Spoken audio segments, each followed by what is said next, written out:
Point chaud avec Kamel Cherif.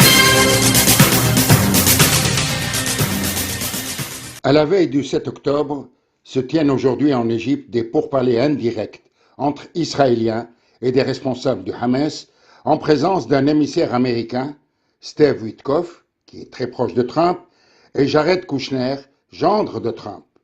Trump qui met ainsi une pression maximale pour que ces pourparlers aboutissent à un accord.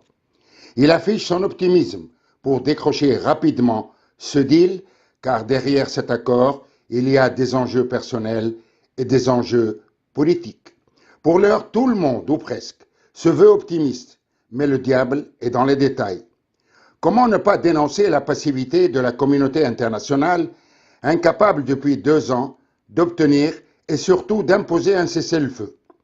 Comment ne pas réagir avec vigueur pour arrêter le génocide imposé par Israël qui s'est déchaîné après le 7 octobre 2023 pour tuer, massacrer, déshumaniser, détruire en toute impunité au-dessus de toute légalité internationale. L'histoire jugera certainement, mais les faits sont là. Depuis le 7 octobre 2023, aucun cessez-le-feu n'a abouti. Les seules et rares avancées consistent en une reconnaissance de la Palestine à l'ONU par de nouveaux pays qui ont enfin osé, et surtout par un soutien massif populaire à la juste cause palestinienne à travers le monde, alors que Netanyahou tente de tout faire pour empêcher l'autodétermination du peuple palestinien.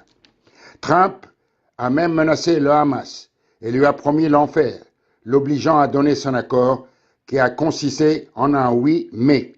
Trump a ordonné à Israël d'arrêter les bombardements à Gaza. Que fut la réponse israélienne? Les bombardements sont à des fins défensives.